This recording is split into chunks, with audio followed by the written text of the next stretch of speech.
देश और दुनिया के सभी बहन भाइयों को नमस्कार। आज हम चर्चा करने वाले हैं वैदिक इतिहास के एक ऐसे पात्र की कि जिस बिना वैदिक इतिहास अधूरा है। ऐसा कह सकते हैं कि वेदों के भगवान की आज हम चर्चा करने वाले हैं। तो साथियों, आज हम भारतीय धार्मिक इतिहास के सबसे प्राचीन, सबसे शक्तिशाली और सबसे विवादास्पद देवता इंद्र की खोज पर निकलेंगे। हम यह जानने का प्रयास करेंगे कि इंद्र कौन थे, क्या इंद्र वास्तव में अस्तित्व में थे, क्या इंद्र कोई ऐतिहासिक व्यक्ति थे, क्या इंद्र एक पद था, क्या इंद्र विदेशी देवता थे, क्या यूनान का ज्यूस और भारत का इंद्र एक ही है, क्या बौद्ध धर्म ने इंद्र को बुद्ध का सेवक बना दिया, और आखिर इंद्र का वास्तविक इतिहास क्या है। चूँकि यह चर्चा आस्था नहीं बल्कि इतिहास, पुरातत्व, भाषा विज्ञान, तुलनात्मक धर्म और साहित्य के स्रोतों पर होगी। यह मात्र पौराणिक एवं वैदिक साहित्य के आधार पर नहीं होगी। आज तक जिन भी देवी देवताओं की चर्चा या हम परिचय पूछते हैं तो सभी पुराणों के आधार पर उनका एड्रेस देने लगते हैं। चूँकि इनका जो वास्तविक जो परिचय है वो आज तक यूट्यूब पर किसी चैनल पर नहीं दिया गया। हाँ, तथाकथित कुछ यूट्यूबरों ने प्रयास किया है, परंतु सही सटीक और सही जानकारी न होने के कारण आखिर पर वो पौराणिक ही कथा कहानियाँ कहने लगते हैं। तो आइए, इंद्र का सबसे पुराना इतिहास हमें मिलता है 2000 से 1400 ईस्वी पूर्व। यदि हम इतिहास की गहराई में जाएं तो इंद्र की जड़ें केवल भारत तक ही सीमित नहीं दिखाई देती, बल्कि आधुनिक भाषा विज्ञानकों के अनुसार भारत, ईरान और यूरोप की अनेक प्राचीन भाषाएं एक बड़े परिवार से जुड़ी हैं, जिसे इंडो यूरोपियन स्टूडेंट्स कहा जाता है। कई विद्वानों का मत है कि इंद्र की मूल अवधारणा किसी प्राचीन इंडो ईरानी सांस्कृतिक संसार में विकसित हुई होगी। हालांकि यह ध्यान रखना आवश्यक है कि इसका अर्थ यह नहीं है कि इंद्र विदेश से आयात किए गए देवता थे, बल्कि यह कि भारत, ईरान और यूरोप की कुछ प्राचीन धार्मिक परंपराओं की जड़ें एक साझा सांस्कृतिक अतीत में हो सकती हैं। तो हम इसका अध्याय वर अध्याय समझेंगे। जैसे पहले अध्याय में अपने समझा, दूसरे अध्याय में मितन्नी का प्रमाण लगभग 1400 ईसा पूर्व पश्चिम एशिया की मितन्नी किंगडम से प्राप्त एक संधि पत्र में इंद्र, मित्र, वरुण, नासत्त जैसे नाम मिलते हैं। यह इंद्र नाम का सबसे पुराना ज्ञात बाहरी प्रमाण माना जाता है। इससे पता चलता है कि इंद्र संबंधी परंपराएं व्यापक क्षेत्र में मानी जाती थीं। इसी प्रकार इसी क्रम में अध्याय 3 में हम ऋग्वेद के इंद्र की चर्चा करेंगे। तो ऋग्वेद का जो समय चूँकि विवादित है, फिर भी 1500 से 1200 ईस्वी पूर्व तो माना ही गया है। तो ऋग्वेद में इंद्र सबसे प्रमुख देवता हैं। लगभग 1/4 सूत्र प्रत्यक्ष अप्रत्यक्ष रूप से इंद्र की स्तुति करते हैं। यह इंद्र वज्रधारी है, युद्ध नायक है, वर्षा लाने वाले हैं, व्रत वध करने वाले हैं, जनजाति रक्षक हैं। अध्याय 4 में हम पुरंदर नामक इंद्र की चर्चा करेंगे। तो पुरंदर का अर्थ होता है नगरों को नष्ट करने वाला। ऋग्वेद में इंद्र को पुरंदर कहा गया है, सामान्य अर्थ में पुरों या दुर्गों को तोड़ने वाला। कुछ इतिहासकार इसे प्राचीन जनजातीय संघर्षों की स्मृति मानते हैं, कुछ इसे प्रतीकात्मक रूप से अज्ञान का नाश, शत्रु का विनाश भी मानते हैं। इसलिए पुरंदर की एकमात्र व्याख्या स्वीकार नहीं की जा सकती। अध्याय 5 में देखेंगे कि क्या इंद्र कोई ऐतिहासिक राजा थे। अब इस सबसे महत्वपूर्ण प्रश्न है, आज तक कोई इंद्र नामक राजा नहीं मिला। ठीक है, आज तक कोई इंद्र नामक राजा हमें किसी भी ऐतिहासिक दस्तावेज में नहीं मिला। कोई इंद्र का महल नहीं मिला, कोई समकालीन शिलालेख नहीं मिला, कोई उनका सिक्का नहीं मिला। इसलिए आधुनिक इतिहास इंद्र को प्रमाणित ऐतिहासिक व्यक्ति नहीं मानता। 6वें अध्याय में देखें, क्या इंद्र एक पद था। बाद के हिंदू साहित्य पुराणों में इंद्र को एक पद माना गया, अर्थात हर युग में अलग इंद्र हो सकता है। यह विचार विशेष रूप से पुराणों और मनवंतर की अवधारणाओं से मिलता है, लेकिन इसके समर्थन में स्वतंत्र पुरातात्विक प्रमाण उपलब्ध नहीं है।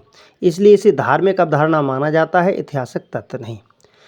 आगे अध्याय 7 में देखेंगे इंद्र और ईरान का क्या संबंध है। तो भारत और ईरान की प्राचीन धार्मिक परंपराओं में कई समानताएं हैं।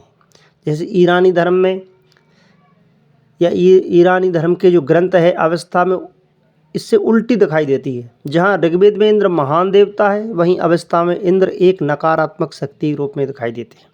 यह इस बात का संकेत है कि दोनों परंपराएं किसी पुराने साझा स्रोत से अलग हुई हैं। अध्याय 8 में देखेंगे क्या ज्यूस ही इंद्र है। ज्यूस और इंद्र में अद्भुत समानता है। इंद्र ज्यूस वज्र बिजली वर्षा आकाश, देवताओं का राजा, दैत्यों का वध करने वाला। लेकिन इतिहासकार कहते हैं ज्यूस और इंद्र एक ही देवता नहीं है, बल्कि दोनों किसी बहुत प्राचीन इंडो यूरोपीय सांस्कृतिक विरासत से विकसित हुए। ऐसे प्रतीत होता है इसे अलग अलग हैं। यहाँ राहुल संस्कर्ता इनकी बोलगा से गंगा हम पढ़ेंगे, चूँकि यह प्रसिद्ध कृति है।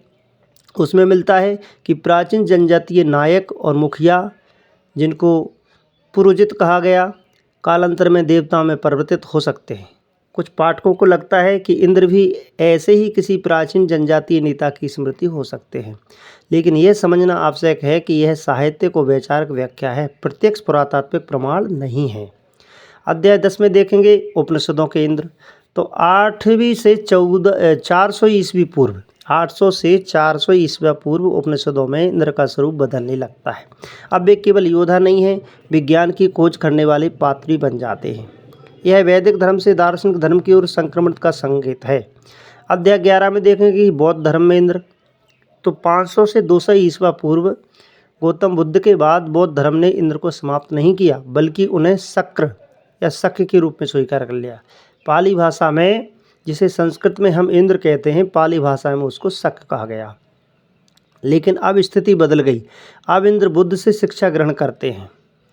अध्याय 12 में देखेंगे बुद्ध के सामने झुकते हैं इंद्र। सांची, भरहुत, गंधार और अमरावती की कला में बुद्ध मध्य में, इंद्र और ब्रह्मा दोनों ओर दिखाए जाते हैं। आपने यह पत्थर की मूर्ति देखी होगी। यह संदेश देता है कि देवताओं से भी श्रेष्ठ ज्ञान है। बुद्ध का देवताओं से भी श्रेष्ठ ज्ञान है, इस रूप में यहाँ दिखाई देते हैं। अब आते हैं अध्याय 13 में पुराण वाले इंद्र पर। तो 300 से 1200 ईस्वी ये पुराणों का लेखन है। तो इसमें शैव धर्म, वैष्णव धर्म, शाक्त धर्म मजबूत हुए तो इंद्र का महत्व तो धीरे धीरे घटने लगा, क्योंकि जब शैव धर्म मजबूत हुआ तो शिव सर्वोच्च हो गए। विष्णु पुराण जब लिखा गया तो विष्णु सर्वोच्च हो गए। देवी भागवत लिखी गई तो देवी ही सर्वोच्च हो गई। ये प्रतिस्पर्धा कलमकारों की कलम भी हो सकती है और लोगों की आस्था। इंद्र केवल स्वर्ग के राजा बनकर रह जाते हैं। अध्याय 14 में देखें कि मध्यकालीन भारत, मध्यकाल तक आते आते शिव, विष्णु, कृष्ण, राम, दुर्गा जनमानस में अत्यधिक प्रिय हो जाते हैं और इंद्र लोक कथाओं और धार्मिक में केवल स्वर्ग के देवता और नर्तकियां जो अप्सराएं नाचती हैं उन्हीं के बीच में दिखाई जाते हैं। तो स्वतंत्र पूजा लगभग इंद्र की समाप्त हो जाती है। वैदिक काल में जो सबसे बड़ा भगवान था वो मध्यकाल में आते आते एक साधारण देवता या देवताओं का राजा इतना सा रह जाता है।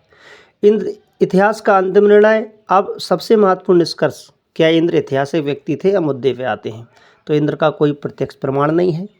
क्या इंद्र पूर्णतः काल्पनिक पात्र थे, यह भी निश्चित रूप से नहीं कहा जा सकता, क्योंकि हो सकता है किसी कबीले के मुखिया हो, पुरोहित जिसका नाम पुरोहित से पुरोहित बने, पुरोहित से फिर आगे चल करके इंद्र शक इत्यादि आ गए हों, क्योंकि वे एक अत्यंत प्राचीन सांस्कृतिक परंपरा का हिस्सा है। क्या इंद्र विदेशी थे, तो केवल विदेशी कहना भी ठीक नहीं होगा। तो क्या इंद्र भारतीय थे, तो भारत में उनका सबसे विकसित स्वरूप दिखाई देता है, लेकिन उनकी जड़ें संभवतः भारत, ईरान और व्यापक इंडो यूरोपीय सांस्कृतिक संसार से जुड़ी थीं। क्या इंद्र किसी प्राचीन जनजातीय नायक की स्मृति हो सकते हैं, तो कुछ विद्वानों और विचारकों ने यह संभावना व्यक्त की है, लेकिन इसका प्रत्यक्ष प्रमाण उपलब्ध नहीं है। अंतिम निष्कर्ष यह है कि इतिहास की दृष्टि से इंद्र कोई प्रमाणित ऐतिहासिक व्यक्ति नहीं है। वे एक प्राचीन तूफान, युद्ध और वर्षा के देवता हैं, जिनकी जड़ें संभवतः इंडो ईरानी और इंडो यूरोपीय सांस्कृतिक परंपराओं में निहित हैं।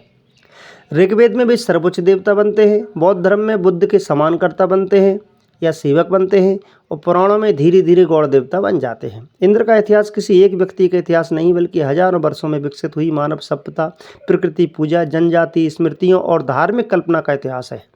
तो तर्कसंगत चैनल पे हम क्या देखेंगे कि जब इतिहास और मिथक मिलते हैं तब इंद्र जैसे पात्र जन्म लेते हैं, जो भले ही इतिहास की धरती पर ना मिले हों, लेकिन मानव सभ्यता की स्मृति में अमर हो जाते हैं। तो आज आपने समझा कि इंद्र कौन है। निष्कर्ष में हम देख सकते हैं कि इंद्र प्रारंभ होते हैं वर्षा के देवता से, चलते चलते वो स्वर्ग के देवता बनते हैं, वैदिक काल में भगवान बनते हैं, क्योंकि वैदिक काल में कोई ब्रह्मा, विष्णु, महेश इत्यादि देवता नहीं होते, होते हैं तो केवल इंद्र होते हैं। तो ऐसी स्थिति में हम समझ सकते हैं कि इंद्र एक प्रतीकात्मक देवता है भी हो सकते हैं और एक जनजातीय कबीले के नायक। लेकिन वास्तविक में आज जो धारावाहिक में हम इंद्र को देखते हैं कि अप्सराएं नाच रही हैं और बद्दलों में उनका सिंहासन सजा हुआ है और इंद्र वहाँ बैठे हुए हैं और सुरापान कर रहे हैं या बारूनी का पान कर रहे हैं या सोमरस का पान कर रहे हैं, ऐसे इंद्र तो केवल धारावाहिकों के काल्पनिक पात्र ही हो सकते हैं, वास्तविक नहीं। जिस इंद्र के नाम से हजारों आहुतियाँ दी जाती हैं और कौंटलों घी, साकिल और अग्नि में हवन किया जाता है, ऐसा इंद्र जो आप मानते हैं कि हम जो आहुति दे रहे हैं वो इंद्र के मुख में जा रही है या किसी देवी देवता के मुख में जा रही है, तो इससे सिद्ध होता है कि ऐसा इंद्र एक मिथक है, एक काल्पनिक है, ऐसा कोई स्थायी देवी देवता नहीं है। हाँ, हमारी आस्था में हो सकता है। आस्था में तो आप चंद्रकांता के पात्रों को भी अपने आस्था बना सकते हो, शक्तिमान के मुकेश खन्ना को भी अपना आस्था बना सकते हो और रामायण के अरुण गोयल को भी अपने भगवान मान सकते हो। आस्था एक अलग है, इतिहास एक अलग है। काश हम इतिहास की दृष्टि से देखें तो सारी परतें खुलती चली जाती हैं। तो इंद्र एक मानक देवता है, प्रतीकात्मक देवता है। जैसी वर्षा होती है तो पहले शुरुआत में मानव को लगा कि जब वर्षा हो रही तो कोई कर रहा है, धीरे धीरे ऐसी भावना बनी कि कोई करने वाला होगा और इंद्र की उत्पत्ति हो जाती है। तो आइए आज अपने समझा, आगे के वीडियो में और अपन पात्रों को इसी प्रकार से पुरातत्व के आधार पर, ऐतिहासिक आधार पर जांच पड़ताल करेंगे। जुड़े रहिए, इस चैनल को अधिक से अधिक शेयर कीजिए, क्योंकि अधिक से अधिक आप शेयर करेंगे तो लोग अंधविश्वास, पाखंडवाद से बाहर होंगे, वास्तविकता को समझेंगे। जब तक हम वास्तविकता को नहीं समझेंगे, इन्हीं भेड़ों की भीड़ के पात्र बनते रहेंगे। लोग आपसे ताली बजवाते रहेंगे और आप तालियां बजाते रहेंगे। हम चाहते हैं कि आप वास्तविकता को समझें, यथार्थवादी बने और तर्क संगत सत्य को समझें। तो इस चैनल को जितना हो सके आप शेयर कीजिए, सब्सक्राइब कीजिए और अधिक से अधिक शेयर कीजिए ताकि ये फैल जाए। बहुत बहुत धन्यवाद। आप सभी का दिन शुभ हो।